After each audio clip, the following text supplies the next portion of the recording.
Okay, so recently we've seen a few interesting headlines about Apple. One was about them potentially making a single chip that would combine cellular, Wi-Fi, and Bluetooth into one for the iPhone. And then the next day, there was a report that they're working on their own displays for the Apple Watch and the iPhone. And so I've been looking into this, I've been trying to figure out, is this a nothing deal or a massive deal? And so after a lot of research and time put into this, it turns out the best way to understand this is with a chart. See, on the great scale of products that are made up of a bunch of different parts, there's a gradient. And on one half of that gradient is off-the-shelf parts. And on the other side is fully custom vertically integrated part. Now, most smartphones these days have a lot of things like off-the-shelf camera sensors from Sony, like the Sony IMX585 that they'll just sell to anyone. There's a lot of displays out there made by Samsung and LG, but they're calibrated a bit after. You've all heard us talk about Qualcomm Snapdragon 8 Gen 2, and Qualcomm has lots of chips that any smartphone manufacturer can buy, and also lots of smaller parts like fingerprint sensors and modems and radios from companies like Qualcomm and Broadcom. And typically only when you get to the most specific parts of the phone, like buttons and chassis, are you going to have custom parts for your phone. Now,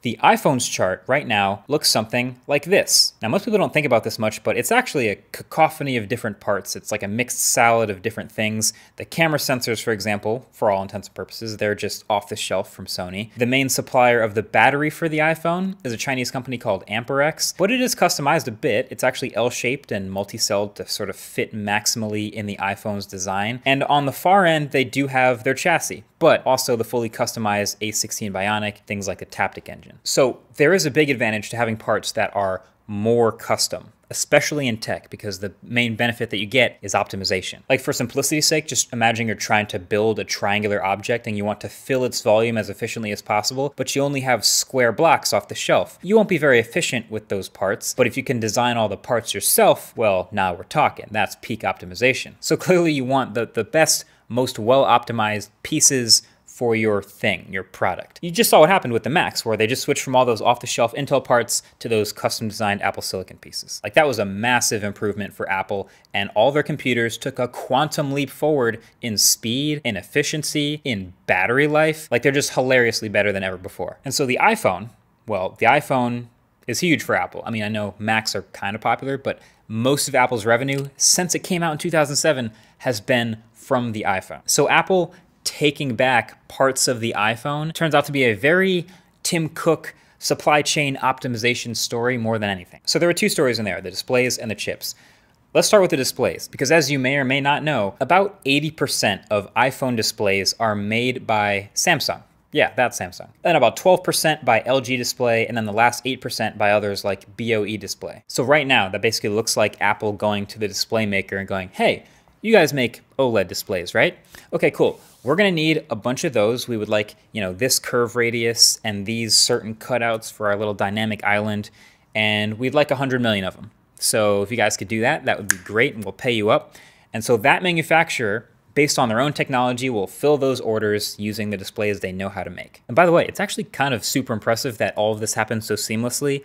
And on the other end, you don't really know if you have a display made by Samsung or LG or BOE in your iPhone. Now, if you want to get into the weeds, multiple sourcing is actually a pretty common tactic to reduce your reliance on one manufacturer. So sometimes off-the-shelf parts from several different companies are all pretty similar. So for something like the ambient light sensor, for example, who knows who makes that? And who cares, right? Like, as long as we get 100 million of them and they all fit in the iPhone the same way and they all work, then we're good. But it can easily go terribly. Like, think about the big differences between the Qualcomm-powered Samsung phone and the Exynos-powered Samsung phone. Or the hardware lottery back when we had the Galaxy S8, some of them had fast storage chips, some of them had slow storage chips. So with these iPhone displays, there is some calibration work that needs to be done, but Apple has handled the sourcing so well that we never notice a difference. So the question now, after seeing these headlines, is what happens when we go from Apple's displays being slightly customized to being completely customized? Because now there's some rumors that Apple is trying to move from OLED to micro LED and really stepping up the design and quality of their displays and their watches and phones in the next few generations. So when I first read into this, I actually thought it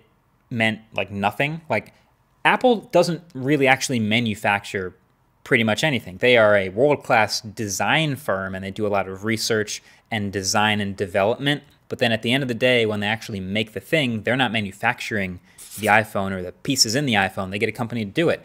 They might custom design the M2 chip, but they're getting TSMC, the actual foundry, to build the chip for them. But it turns out with micro LED here, Apple kind of wants to put in a ton of the development with the technology in their own facilities. You know, they've already started spending a ton of money on testing and evolving. See, that's the main difference. Before, they would go to a company like Samsung or whoever, and they're already making OLED displays because that's their technology, and they would make a couple customizations, but that technology can be sold to anyone else.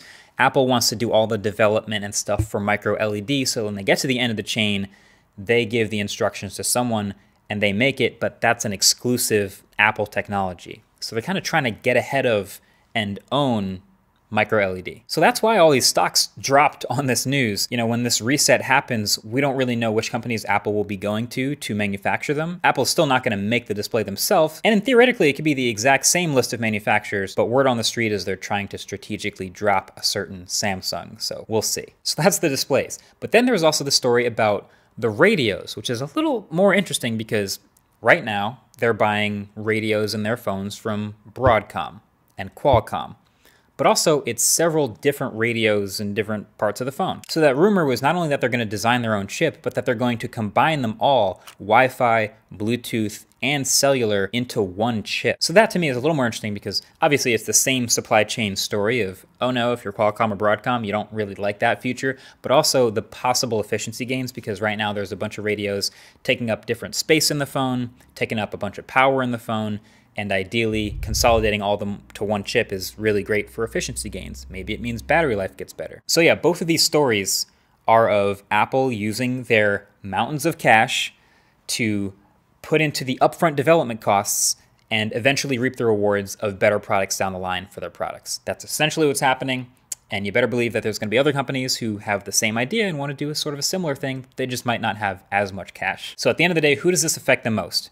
Well, you can kind of look at it along the same lines as the Apple Silicon Mac transition. So if you're Apple, the main benefit you're going to get out of this is having a lot more control, which, you know, Apple loves that, but also being able to have better products at the end of the day.